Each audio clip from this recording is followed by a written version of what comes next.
देखिए आज विभिन्न प्रश्नावली देखिए। सबसे पहले हम देखते हैं ये 14वां सवाल।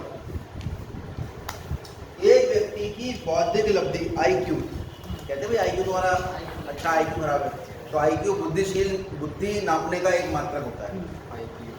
IQ का मापन सूत्र ये दे रखा है, जहां पर IQ बराबर इसने दिया है MA मानसिक आयु, मेंटल एज, आप मानसिक रूप से कितने बड़े हो, और एक है CA यानी कालानुक्रमी आयु, यानी आपकी आयु कितनी।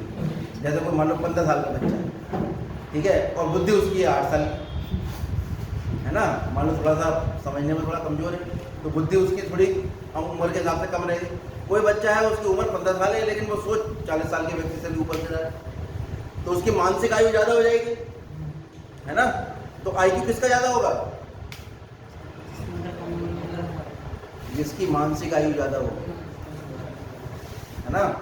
भाई कोई बच्चा 15 साल का है, बुद्धि उसकी 8 साल की है, तो IQ कम हुआ ज़्यादा हुआ उसका, ठीक है। तो इसने सूत्र दिया है। इस सवालों को प्रैक्टिकल नहीं समझा करो, प्रैक्टिकली क्या कहना चाहते हैं। ये सूत्र है IQ निकालने का, जिसमें CA आपकी कालानुक्रमी आयु है और MA आपकी मानसिक आयु यानी मेंटल एज है। यदि 12 वर्ष की आयु के बच्चों के एक समूह की IQ निकाली, कितने वर्ष के? 12। कौन सी आयु है 12 वर्ष वाली? कालानुक्रम आयु। कालानुक्रम आयु मतलब जो आपकी वैसे आयु चल रही है उम्र के हिसाब से कितनी है, यानी CA है MA। एक समूह की IQ असमिका के द्वारा व्यक्त की जाती है, तो उस समूह के बच्चों की मानसिक आयु का परिसर ज्ञात कीजिए।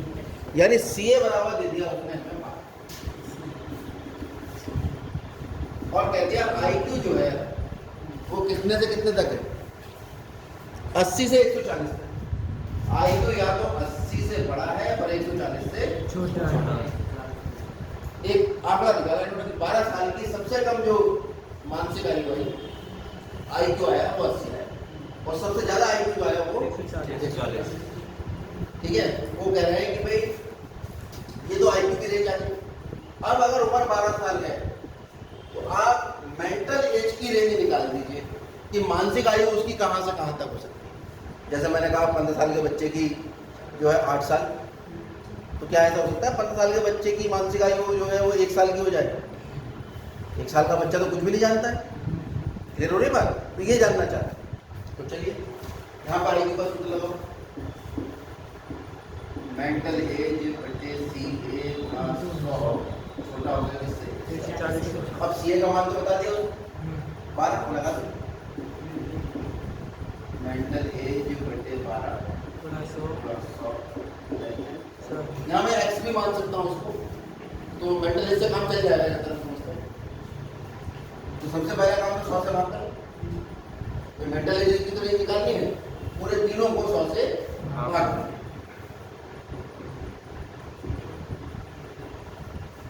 12 बचा, ये 100 से तो भाग कर दिया हम लोग, यहाँ लिख देंगे 100 से भाग।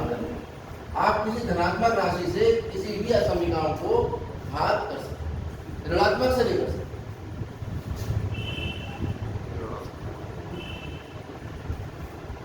तो बेटा थोड़ी देर में मुझसे बोल लेना नेल कटर, ठीक है, उतनी देर तक नखून अपने मुंह से बच्चा को सीधे बैठो, बाद में नेल कटर दे दूंगा।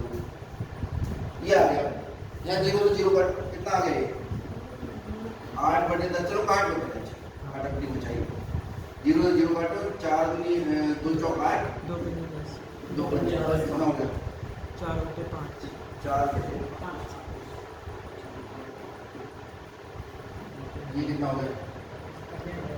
14। किससे गुणा कर लेते? 12 से।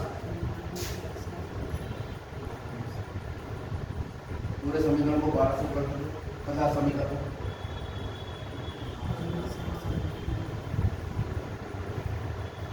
कोई समस्या है तक? नहीं। कितना आ गया? ये तो कट ही नहीं रहा इससे, तो 12 चौक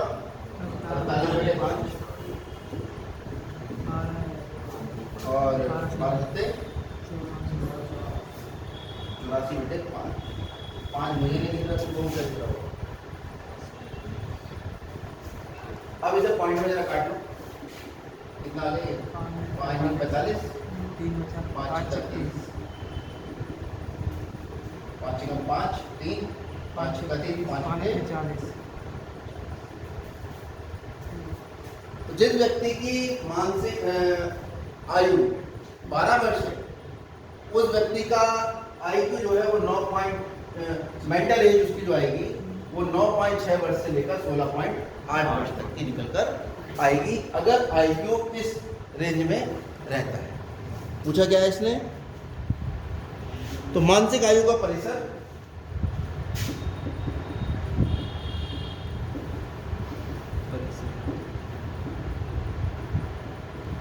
कितना होगा?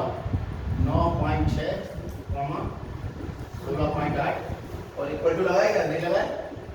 ओपन ब्रैकेट,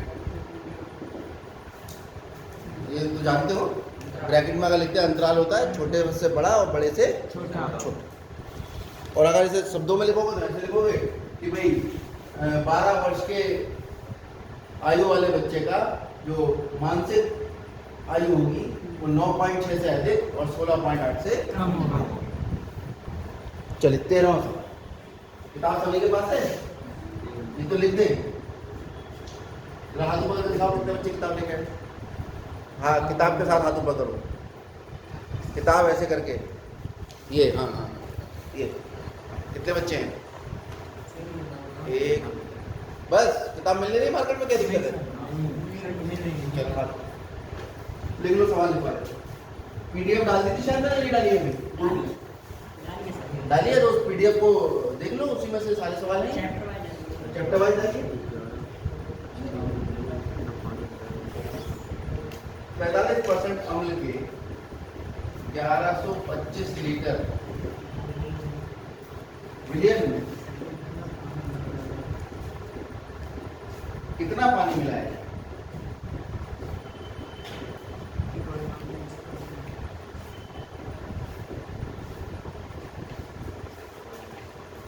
कि परिणामी मिश्रण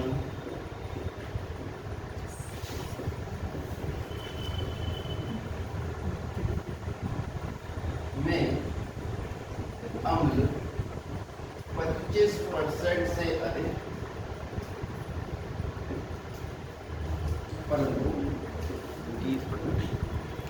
30% से कम है।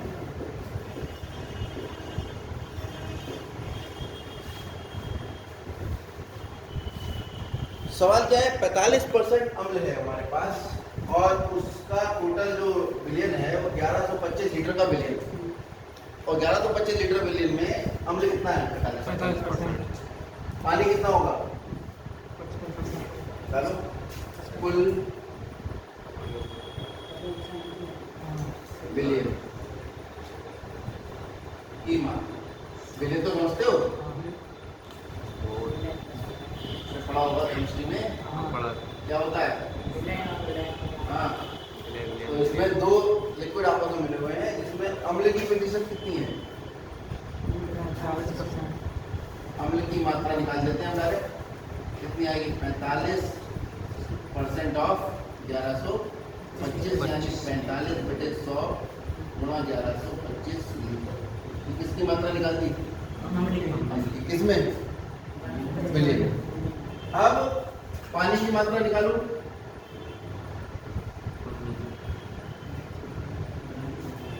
पानी की मात्रा अगर ये 45% अम्ल है तो पानी कितने प्रतिशत होगा? अरे 100 में से घटा दो, तो दो ही चीजें मिलाई हैं, अम्ल और पानी। तो अगर अम्ल 45% है तो पानी कितने प्रतिशत होगा? 55%। यानी 100 में से 45 घटाओ, कितने प्रतिशत ऑफ 1125 यानी 55/100।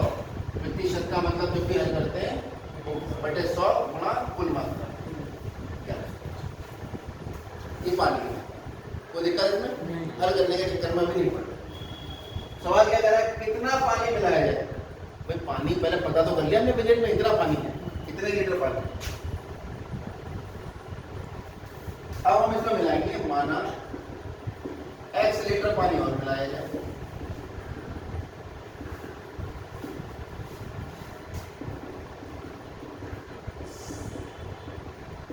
x लीटर पानी और मिलाया जाए कि परिणामी मिश्रण में अम्ल इतने % से अधिक हो जाए। ठीक है, तो क्या होगा, जो परिणामी मिश्रण आएगा तो विलयन की मात्रा कितनी हो जाएगी? पहले कितना था विलयन, अब उसमें x लीटर पानी मिला दिया तो विलयन की मात्रा 1125 लीटर नहीं हो जाएगी? समझ में आ गई बात? अब इस स्थिति में क्या हो रहा है, इस स्थिति में जो मिश्रण है उस मिश्रण में अम्ल कितना है? 25% से अधिक। ठीक है, अम्ल 25% से अधिक है परंतु 30% से कम। तो कहने का मतलब ये होगा कि परिणामी मिश्रण में अम्ल 25% से अधिक होता है। अम्ल की मात्रा थी कितनी? इतनी थी। मिलाया क्या हमने? मिलाया क्या है? पानी। बात समझो, अम्ल की मात्रा इतनी थी, मिलाया क्या हमने? तो क्या अम्ल की मात्रा में फर्क पड़ेगा? नहीं पड़ेगा, परसेंटेज में फर्क पड़ेगा। अम्ल की परसेंटेज बदलेगी लेकिन अम्ल की जो मात्रा लीटर में है वो थोड़ी बदल जाएगी कि इतने लीटर अम्ल था उसमें मिलाया पानी तो ये अम्ल थोड़ी कम ज्यादा हो जाएगा। जब हम प्रतिशत निकालेंगे अम्ल का वो बदलेगा। और ये सवाल में हमसे क्या कह रहा है, अम्ल 25% से अधिक, यानी अम्ल जो था वो 25% से अधिक लेकिन 30% से कम हो जाता है। अम्ल था कितना हमारे पास? कितना था? 45/100 गुणा 1125, ये हमारे पास अम्ल की मात्रा थी लीटर में। और ये जो मात्रा लीटर में थी ये मात्रा अधिक हो जाएगी किससे? 25% से। किसका 25%? विलयन का। अरे बात समझो ना, अम्ल है किस चीज के अंदर? विलयन के अंदर। विलयन में पानी मिला दिया तो अम्ल तो उतना ही रहा, बदला क्या? पूरे विलयन का प्रतिशत बदला। पहले उसमें अम्ल कितने प्रतिशत था? 45%। जब पानी मिलाया तो विलयन बढ़ गया, पानी बढ़ गया, अम्ल उतना ही रहा, तो उसका प्रतिशत विलयन में कम होगा या नहीं होगा? तो वो कह रहा है कि इसका जो प्रतिशत था विलयन का, अम्ल का, वो 25% रह गया। 25% ऑफ किसका?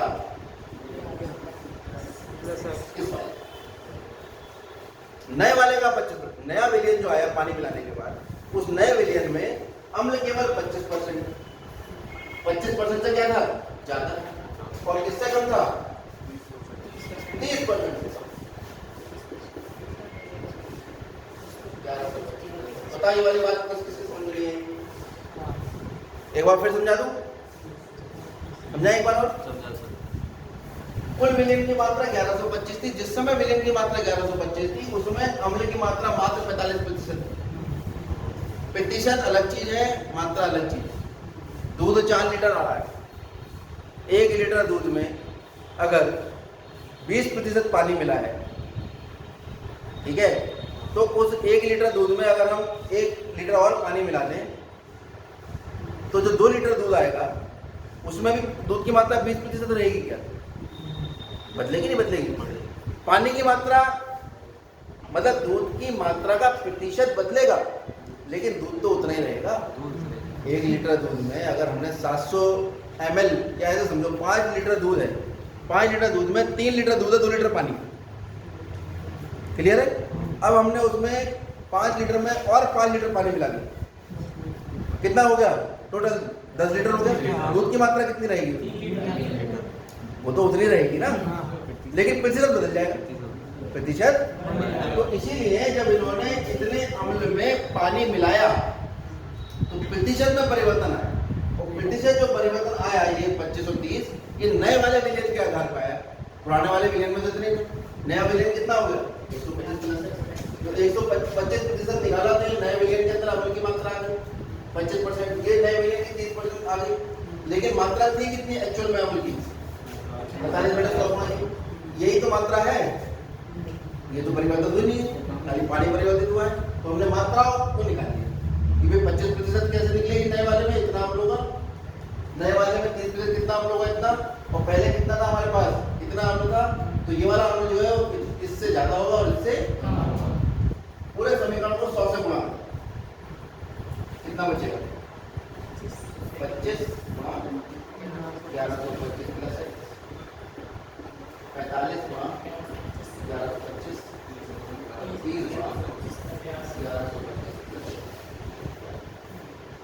अब इनको एक साथ सॉल्व करना थोड़ा सा मुश्किल है।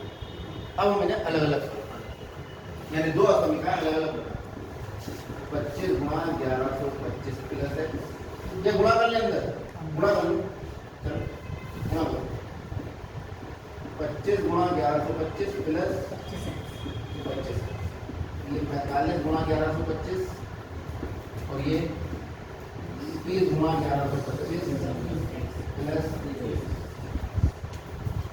ठीक है। अब इन्हें हल करते हैं, इन्हें हम अलग अलग निकालें।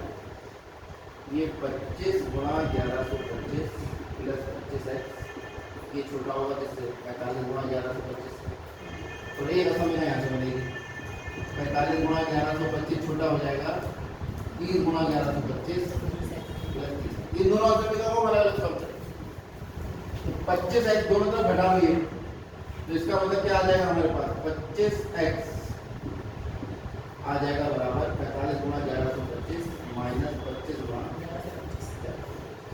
अलग अलग सॉल्व कर लेते हैं।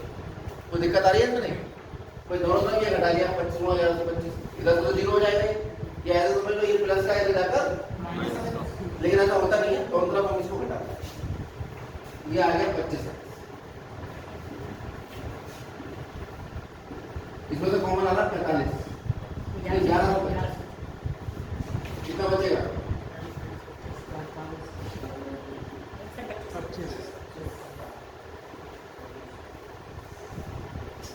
1125 गुणा 20, 25 से भाग कर लो दोनों तरफ,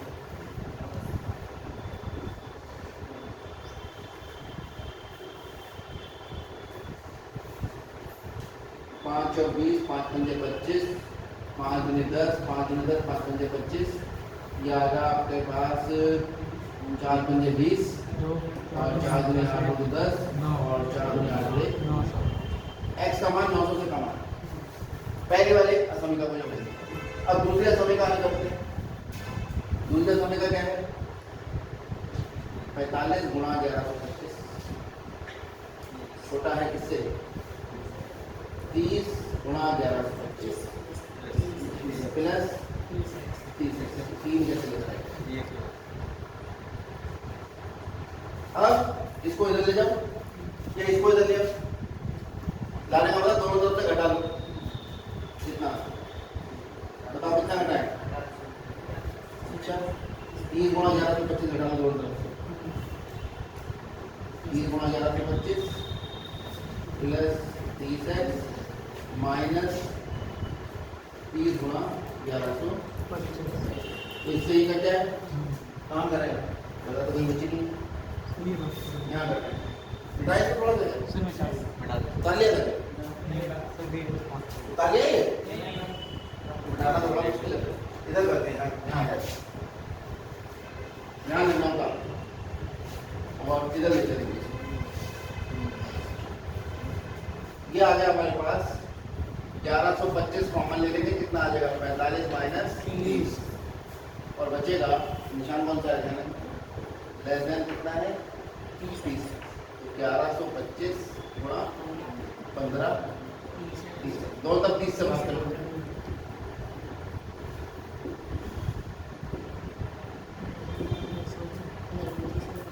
पंद्रह दूनी 30 से 30, ये आ गया 2 पंजे 10, 2 छिक्का 12, 2 दूनी 4, कुल मिला के एक आया है हमारे पास। x का मान छोटा है किससे? 900 से, ये दोनों छोटे आते हैं, ये निशान कहीं जरूर नहीं होता है, ये था, और इससे ये छोटा था, इधर की तरफ बड़ा, हाँ ये तो बड़ा आ रहा है, x का मान बड़ा है 562.5 से, दोनों को कंबाइन करके अगर लिखेंगे तो x का मान बड़ा हो गया 562.5 और छोटा हो गया किससे? 600। अभी रख दो काम है। से काम ना कोई मजाक एक्स क्या माना था आपने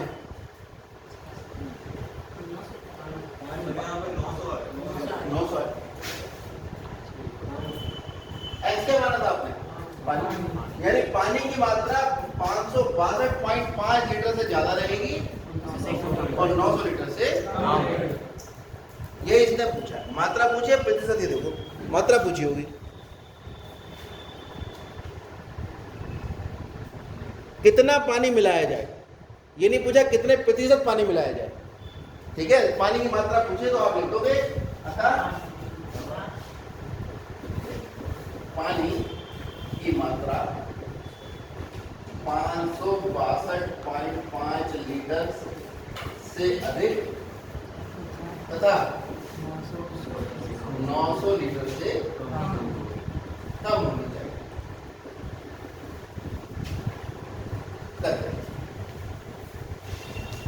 ठीक है